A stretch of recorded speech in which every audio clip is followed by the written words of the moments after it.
June 1348. A sailor stumbles off a ship at Melcombe Regis, clutching his side. The dock workers barely notice him. Another exhausted merchant returned from Gasconany. Another face weathered by salt and wind. By evening, he's burning with fever. By morning, black swellings the size of apples bulge from his neck and groin. Within a week, the harbor master is dead, the customs clerk, the innkeeper who gave the sailor a room, their families, their neighbors. The infection moves through the narrow streets of the port town like water finding cracks in stone, silent, and unstoppable. In Bristol, England's second largest city, a woman wakes to find her husband cold beside her. She screams for help, but no one comes. They've learned. On High Street, where merchants once shouted prices over the din of cartwheels and hammers, the grass grows ankle-high. The silence is worse than any sound. Church bells ring constantly, announcing death after death, until the ringers themselves collapse at the ropes. Then the bells stop entirely. A father in London watches his daughter struggle to breathe, blood flecking her lips. He knows what the coughing means. He's seen it in a dozen neighbors. The pneumonic form spreads person to person, killing in 48 hours. He should hold her. He should pray with her. Instead, he backs toward the door. She reaches for him. He runs. This is England in 1348, and the world is ending. Not in fire or flood, but in the brutal arithmetic of mass death. Between 40 and 60% of the population, perhaps 2.5 million people, will be dead within 18 months. The social fabric isn't fraying. It's disintegrating thread by thread, body by body. What people don't yet understand is that this catastrophe will do more than kill. It will shatter the feudal order that has governed England for centuries. It will empower peasants who survive. It will break the Church's monopoly on salvation. And it will transform the nation's economy, landscape, and sense of what it means to be human in a world where God seems to have turned his face away. This is the story of how England died and was reborn. England in the early 14th century was not the dark, backward place of popular imagination. The population had nearly tripled since the Norman conquest, reaching perhaps 4 million souls. Cities burst with commerce. Gothic cathedrals rose over the skyline, their spires proclaiming humanity's reach toward heaven. The manorial system, for all its inequalities, functioned with mechanical precision. Lords owned the land, peasants worked it, and the harvest fed everyone. But the machine was already failing. The medieval warm period had ended. Growing seasons shortened. Harvests faltered. Between 1315 and 1317, the Great Famine swept across Europe. Chroniclers described parents eating their own children. The population that emerged from this crisis was malnourished, weakened, and living in conditions of extraordinary density. English cities were warrens of timber houses stacked so close they blocked out sunlight. Streets doubled as sewers filled with human waste, butchers' offal, and the rotting carcasses of animals. York, Norwich, Bristol, these were vibrant centers of trade, but they were also perfect incubators for disease. The average peasant lived in a single-room cottage with dirt floors, sharing space with livestock. Privacy didn't exist. Neither did hygiene as we understand it. Yet life had rhythms, certainties. The church calendar structured time. Feast days, fasts, saints' days, these gave pattern to existence. A man knew his place, bound to his lord's land, owing labor services, marrying within his village, buried in the churchyard where his ancestors rested. This was the natural order ordained by God, unchanging and unchangeable. The population boom had created a labor surplus. A lord could demand anything from his peasants because there were always more hands than work. Wages were depressed. Mobility was restricted. If you were born a serf, you died a serf. The system was rigid, hierarchical, and, for the ruling class, highly profitable. No one imagined that within a generation, this entire structure would be rubble. The pathogen that would devastate England had existed for millennia in the rodent populations of Central Asia. Yersinia pestis, a bacterium of ruthless efficiency, lived in a stable ecological balance with marmots and ground squirrels in the steppes of what is now Kyrgyzstan and northern China. In the 1330s, that balance shattered. Climate shifts, possibly severe drought followed by flooding, disrupted the rodent populations. Starving infected animals migrated toward human settlements along the Silk Road. The bacterium jumped species, and then it began to travel. The Mongol Empire's Pax Mongolica had created the most extensive trade network in human history. Caravans moved silk, spices, and ideas across thousands of miles with unprecedented speed. Now they carried something else. By the early 1340s, reports of mass death began reaching Mediterranean ports. Entire cities in India and Mesopotamia were said to be depopulated. Europeans heard these stories with detachment. Distant tragedies in exotic lands. They didn't understand that the same trade routes bringing pepper to their tables were bringing their executioner. The geographical pivot was Kaffa, a Genoese trading colony on the Crimean Peninsula. In 1346, the city was under siege by the Mongol Golden Horde. When plague began killing the besiegers by the thousands, Khan Yani Beg made a calculated decision. He ordered his engineers to load plague-ridden corpses onto trebuchets and hurl them over Kaffa's walls. For days, dead bodies rained from the sky. The Genoese fled in 12 galleys, carrying refugees, cargo, and the fleas abandoning their cooling hosts for warm living bodies. These ships sailed past Constantinople through the Mediterranean, seeding infection at every port where they stopped for supplies. When they reached Messina in Sicily, dock workers found most of the crew already dead, rotting on deck. The survivors were delirious, covered in black boils, dripping blood and pus. Port authorities ordered the ships expelled, but the rats had already scurried down the mooring ropes onto the docks. By early 1348, the disease was moving through France. England's turn had come.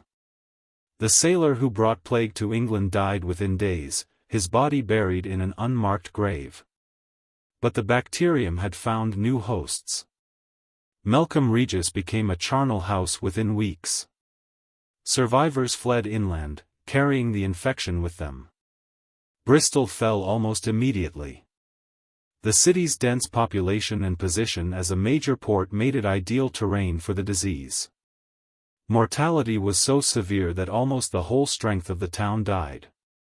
Neighboring communities in Gloucestershire tried to bar travelers from Bristol, but the effort was futile. The infection traveled in grain sacks infested with rats, in the clothes of refugees, in the very air that terrified Bristolians breathed as they prayed for deliverance. The physical transformation was eerie. Grass began growing in High Street and Broad Street. Not scattered tufts, but thick carpets, because there were no longer enough feet to tread the pavement. Markets stood empty. Workshops fell silent. Nature was reclaiming the city, while people still lived in it. London, with perhaps 75,000 inhabitants crammed inside its walls, became a mass grave. The plague arrived in September 1348 and peaked between February and May 1349, when the city was losing 200 people per day. The traditional infrastructure of death, parish churchyards with individual graves, collapsed within weeks. Emergency burial grounds were established at Smithfield and East Smithfield. Archaeological excavation of these sites reveals a terrible progression. Initially, bodies were laid in ordered rows, clothed, positioned with care. The living were maintaining dignity, even in catastrophe. But as the death toll mounted, this became impossible. Workers dug massive trenches and stacked corpses 5 deep, layered like cordwood. The stench from these pits was appalling. Few dared walk near them, which meant entire neighborhoods were isolated, surrounded by the dead, waiting their turn to join them. The most haunting aspect of the Black Death was not the physical agony of victims, but the collapse of human bonds. As mortality rates climbed, terror overwhelmed compassion. The traditional obligations of family and community, the foundations of medieval life, dissolved. Chroniclers documented parents fleeing their dying children. Children refusing to visit sick parents. Husbands abandoning wives. The sick were left alone in their homes, discovered only when the stench of decay alerted neighbors. Those who died without last rites, without confession, without absolution, were condemned to uncertain salvation, adding spiritual terror to physical suffering. This withdrawal was rational in its cruel way. People observed that one sick man was enough to infect the whole household. Avoiding contact seemed the only defense. But it created a society of isolated individuals, each trapped in their own nightmare, unable to reach toward others without risking death. The few who cared for the sick were avaricious servants who charged extortionate fees for the risk. Medical practitioners were either dead or hiding. The theory of miasma, that corrupted air carried disease, led people to avoid bathing, which they believed opened pores to infection. They carried nosegays of flowers and herbs, burned aromatic woods at street corners, desperately trying to sweeten the air. None of it worked. The Church, which provided the primary framework for understanding the world, faced an existential crisis. Death rates among parish priests averaged 45 to 50%. Many parishes were left destitute of curates, the dying were denied confession and extreme unction, the sacraments considered essential for salvation. In January 1349, the Bishop of Bath and Wells issued an extraordinary letter authorizing lay people, including women, to hear confessions and grant absolution. This pragmatic concession to necessity would have been unthinkable in ordinary times. It signaled a fundamental shift. When institutional authority collapsed, individuals were forced to take responsibility for their own souls. The failure of traditional intercessions, processions, prayers, and masses to stop the plague eroded confidence in the Church's power. Flagellant movements emerged.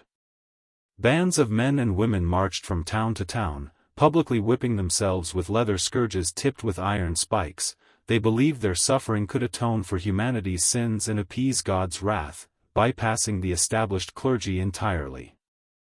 As death mounted and prayers failed, people needed someone to blame. Anti-Semitic conspiracy theories spread. Jews were accused of poisoning wells to destroy Christendom. Despite condemnations from Pope Clement VI, who pointed out that Jews were dying at the same rates as Christians, horrific pogroms erupted. Entire communities were burned alive in their homes. The Black Death revealed, not just biological vulnerability, but the darkest capacities of human nature under pressure. While cities were the epicenters, 90% of England's population lived in rural villages. The plague reached them, through refugees fleeing urban centers, through itinerant peddlers, and through the simple movement of infected rats along riverbanks and trade routes. The devastation was slower, but more complete. Thousands of small villages simply ceased to exist, their names lost to history. Contemporary chroniclers described harvests rotting in fields with no one alive to bring them in. Herds of sheep and cattle wandered aimlessly through the landscape, eventually turning feral or dying of neglect, because all the shepherds were dead. Wolves, emboldened by the absence of humans, began encroaching on settlements. The carefully managed medieval landscape, a patchwork of fields, forests, and pastures shaped by centuries of labor, was being reclaimed by wilderness. The manorial system, which depended on steady peasant labor to work the Lord's land, ground to a halt. Lords watched their revenue streams dry up as tenants died and fields went unplowed. The rigid hierarchy that had governed rural life for centuries was breaking down, not through rebellion, but through simple depopulation. By 1350, the plague had reached Scotland, Scandinavia, and the Norse settlements of Greenland, delivering a death blow to colonies already struggling in harsh conditions. It had burned through the entire British Isles, from the warm southern ports to the frozen north. When the first wave finally burned itself out in 1351, England was unrecognizable. The survivors emerged into a strange new reality. Between 40 and 60% of the population was dead. The demographic collapse created immediate economic chaos. But then something remarkable happened. For the first time in centuries, labor was scarce. The massive reduction in the workforce placed surviving peasants in a position of unprecedented power. Men who had been tied to their lord's land their entire lives began moving between manors, seeking the highest wages and the best conditions.